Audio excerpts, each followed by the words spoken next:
Alors rebonjour, vous avez dû voir effectivement cette vidéo sur la scie hydraulique et tout ce qui s'est passé avant justement qui a permis d'arriver à la conception de cette machine. Ça a mis 4 ans, ce qui est beaucoup plus long que ce que je pensais au début, même si je suis avec Hux Avegueras ici au début et je me souviens quand je l'avais rencontré, j'avais dit je veux construire une scie hydraulique. Et tu m'avais regardé et je garde toujours ça en souvenir, c'est-à-dire dubitatif en disant oui tu sais il y a beaucoup de travail. Est-ce que tu étais conservateur du musée à l'époque? Et je crois que c'était Stéphanie qui t'avait dit, ou Barbara qui t'avait dit, tu sais Olivier il est têtu.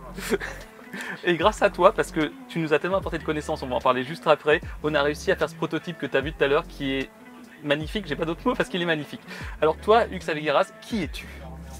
Bien, on va faire une présentation classique. Après des études d'archéologie, j'ai une première partie de carrière en tant qu'archéologue de terrain, spécialisé dans l'époque romaine et archéologue généraliste, mais avec une spécialité qui concerne les matériaux de construction. Et puis j'ai une deuxième partie de carrière qui est conservateur de musée, donc précisément au musée qui s'appelle aujourd'hui Luc Dunhomme, le musée de Lyon, qui s'appelait, quand j'y suis rentré en 97, qui s'appelait encore Musée gallo-romain.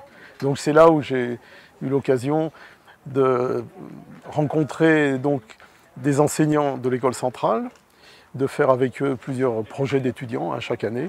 Et c'est dans ce cadre-là qu'on s'est rencontrés dans le cadre de la conception de la scie hydraulique. Mais c'est vrai que quand tu m'as dit ça, je me suis dit, ils ne voient pas bien en fait à quoi ça pouvait ressembler. Et bon, très franchement, il n'y aurait pas eu ton dynamisme, ta capacité, comme on dit, à fédérer les énergies, ça n'aurait pas pu aboutir. Là, je suis très heureux d'avoir revu cette machine marcher qui est vraiment spectaculaire. Et je suis très très heureux que ça fonctionne, quoi. Ah, mais c'est un vrai défi à la fois intellectuel, pratique, logistique. Et ce qui m'intéresse, c'est le côté de la recherche.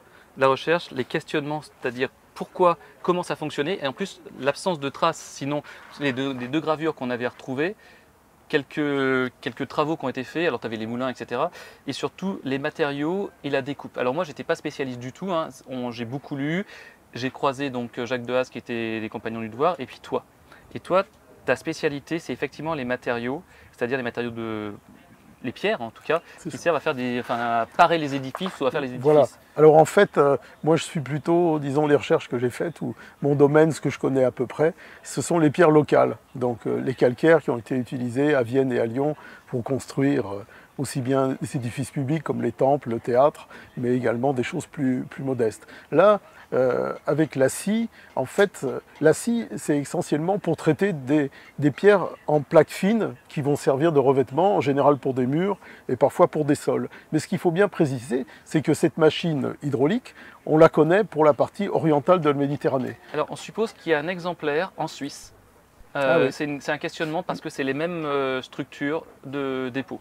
Donc, mais effectivement, on a 3 exemplaires. Voilà, il y a 2 exemplaires dont on a l'architecture dans des villes d'Asie mineure, et puis il y a un bas-relief qui représente de manière assez précise, on voit bien la roue hydraulique qui représente cette machine. Mais c'est vrai qu'à Lyon, par exemple, bien sûr, on a des pierres dures qui sont sciées avec cette technique, mais de manière manuelle, c'est-à-dire qu'à l'époque romaine, on n'a pas de scie dentée suffisamment solide pour s'attaquer à des pierres très dures, parce que sous le nom de marbre, le terme de marbre recouvre des variétés géologiques très différentes, avec des pierres extrêmement compactes, qui contiennent des minéraux très durs comme du quartz. Donc on n'a pas de scie dentée, mais on a des scies qui peuvent être manuelles, avec le même principe, c'est-à-dire une lame métallique, et qui fait aller et venir des grains d'abrasif avec de l'eau. Mais la machine elle-même, pour l'instant, elle n'est pas attestée formellement, en tout cas à Lyon et en Gaule. Et alors comment ça se passait au niveau des matériaux pour le plaquage, c'est-à-dire comme dans les grandes maisons qu'on peut avoir aujourd'hui, les grandes maisons bourgeoises avec effectivement tous ces immenses carrelages en granit ou en marbre, effectivement qui sont polis. Comment ça se passait à l'époque pour faire venir du marbre qui était quand même du marbre très particulier, je pense à Carrare effectivement. Comment ça se gérait par exemple, parce que dans l'Odéon, à Lyon, on a ce porphyre, qui est une pierre très particulière. Alors c'est vrai qu'il y avait à l'époque romaine énormément de carrières, en particulier dans le bassin oriental de la Méditerranée, c'est-à-dire en Grèce, en Turquie, en Égypte, en Tunisie, de marbre coloré, en couleur, et qui appartenaient d'ailleurs ce qu'on pourrait appeler les biens de la couronne, c'est-à-dire ça appartenait à l'empereur. et qui le faisaient exploiter. Alors le côté moins drôle de l'affaire, c'est que la main-d'œuvre de base, c'était souvent des bagnards, c'est-à-dire des gens qui partaient sans retour dans ces carrières. Notamment, il faut imaginer quelles pouvaient être les conditions de travail dans les carrières de granit d'Égypte. En revanche, les cadres, ça pouvait être l'armée. Et donc là, il y a énormément de matériaux, mais qui coûtaient très cher. Pour donner une idée, par exemple, l'Odéon de Lyon, ce pavement qui associe à la fois, il y a du porphyre d'Égypte, du porphyre vert de Grèce, il y a d'autres variétés de granit d'Égypte, il y a également des marbres colorés qui viennent aujourd'hui de ce qui est aujourd'hui la Turquie. C'est des choses qu'on va trouver en bloc massif à Rome et en fait, en Gaule, on trouve ça sous forme de plaquage. Le cas le plus spectaculaire, c'est les 2 énormes sarcophages de la famille de l'empereur Constantin qui sont en porphyre d'Égypte. Il faut imaginer des blocs massifs qui, à l'origine, font plusieurs mètres cubes. Ce même matériau, à Lyon, on le retrouve pour 1 ou 2 bases de colonnes et puis en plaquettes. Voilà. Et il est probable d'ailleurs qu'une bonne partie de ces matériaux arrivaient préfabriqués en quelque sorte. C'est-à-dire qu'il ne faut pas imaginer peut-être qu'on a importé des blocs cubiques de porphyre d'Égypte, mais plutôt des plaques déjà sciées qu'on pouvait mettre en forme après localement. Ouais, c'était une industrie qui était déjà comme la nôtre, d'une certaine manière, avec voilà. des chalands qui remontaient effectivement à fond plat, et tout était industrialisé, vraiment, c'est ça? Oui, c'est ça. Avec le transfert qui se faisait à Arles, on passait des bateaux de mer aux bateaux fluviaux. Mais alors, il y a quelques exemples quand même de matériaux qui arrivent sous forme massive et qui sont sciés à Lyon, en particulier du marbre jaune qui provient de Tunisie et dont on a retrouvé... Alors c'est intéressant, justement, quand on regarde les monuments romains, en particulier à Lyon, ce qui reste des vestiges, très souvent, tous ces plaquages, ils ont disparu parce qu'ils ont été récupérés au fil du temps.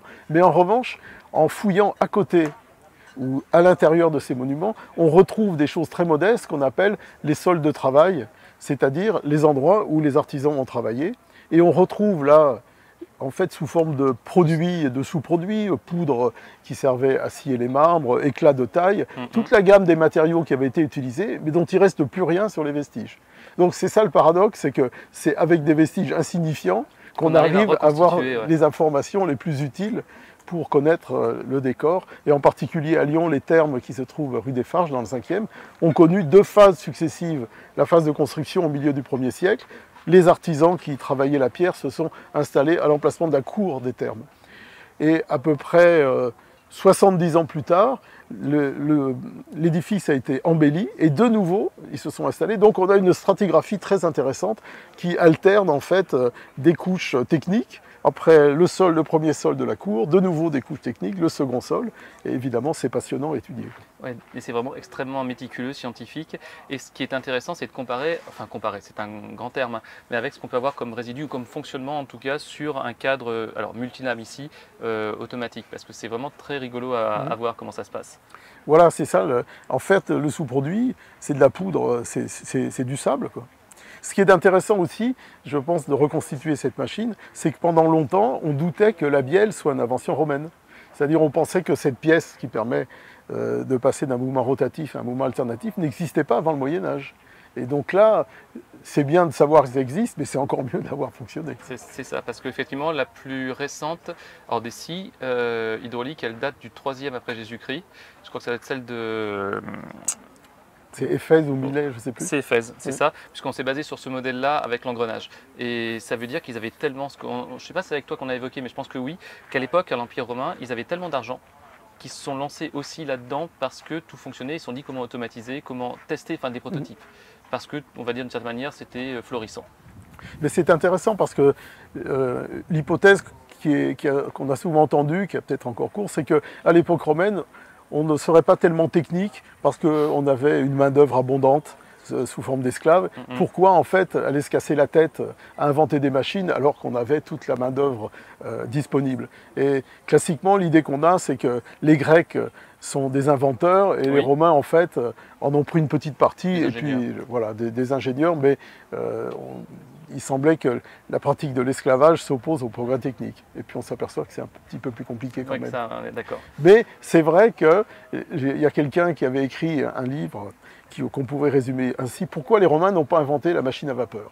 Et leur degré de technicité, aurait pu permettre théoriquement, là aussi sur la base d'une invention grecque, de mettre en œuvre une machine à vapeur. Il me semble que c'est Héron d'Alexandrie, si je ne me trompe pas, qui avait fait ce prototype de vapeur avec, c'est ça, qui tournait et qu'ils avaient considéré que c'était un très joli objet voilà. Et qu'ils n'ont pas porté à plus que ça. C'est ça, les Grecs, on a l'impression que c'est des curiosités de laboratoire. C'est ça. Ils inventent plein de petits trucs, c'est comme la pompe, ça reste un petit peu, disons, confidentiel, où ils se font plaisir en inventant, et puis après, les Romains vont appliquer, ou pas d'ailleurs, dans le cadre de la machine à vapeur, eh bien. Et d'ailleurs, toi, Hugues, tu as basculé de la pierre à la pierre, puisque maintenant tu œuvres au musée des Confluences, je crois, pour l'inventaire, ce truc hallucinant. C'est les collections, c'est ça, c'est les collections de préhistoire. Mais là, on est dans un autre type de pierre, c'est essentiellement des silex.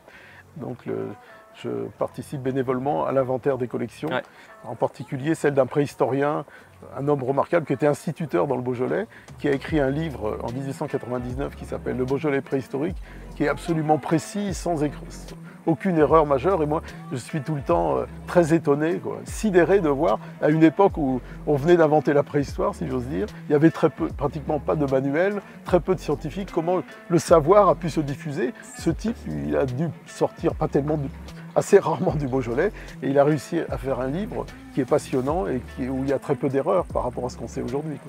En tout cas, je te remercie d'être venu, et c'est toujours un plaisir d'échanger sur ce que tu connais et ce qui nous a permis d'avancer sur l'archéologie.